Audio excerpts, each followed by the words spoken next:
रव्याचा नाश्ता म्हटलं की आपल्याला उपमा किंवा डोसा आठवतो, पण आज आपण बनवणार आहोत वेगळा आणि खूप टेस्टी असा सुजी बन डोसा.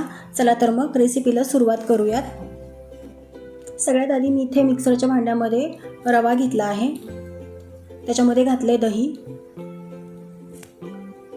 हे दोन्ही जिन्नस आपल्याला मिक्सरला एकदा फिरवून घ्यायचे. मिक्सरला फिरवून घेतल्यानंतर मी हे का भांड्यामध्ये काढून घेणार आहे आणि हे थोड्या वेळासाठी म्हणजे 10 मिनिटांसाठी झाकून बाजूला ठेवून देणार आहे. इथे मी एक पॅन घेतलाय, त्याच्यावरती 2 चमचे तेल घालून त्याच्यामध्ये मोहरी, जिरं, हिरवी मिरची, थोडंसं हिंग आणि चण्याची डाळ घातली आहे. याच्यातच मी कढीपत्त्याची पानं घातली आहे.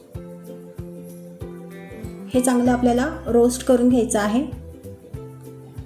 खमंग असा वास येईपर्यंत आपल्याला रोस्ट करून घ्यायचे. याच्यातच मी बारीक चिरून घेतलेला एक मोठा कांदा घातलाय. कांदा आणि बाकीचे सर्व जिन्नस चांगले परतून घ्यायचे. हे सगळं परतल्यानंतर आपल्याला रवा आणि दही जे मिक्स करून ठेवलं होतं त्याच्यामध्ये घालून घ्यायचं आहे. याच्यातच 1 टीस्पून इतकं मी मीठ घातले, थोडीशी कोथिंबीर मिक्स करून घेऊयात.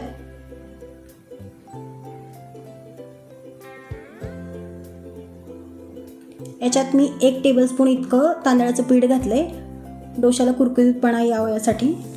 1 TSP बेकिंग सोडा आणि थोडंसं पाणी घालून घेऊयात. चांगलं मिक्स करून घेऊयात. इथे मी तडका पॅन घेतलाय, याच्यातच मी बन डोसा बनवणार आहे. थोडंसं तेल घालून याच्यामध्ये पळीभर मिश्रण टाकून घेऊयात. थोडं तेल घालून दोन्ही बाजूने आपल्याला व्यवस्थित असं शेकून घ्यायचं आहे. अगदी स्लो मिडियम फ्लेमवरती आपल्याला हा शेकून घ्यायचा आहे.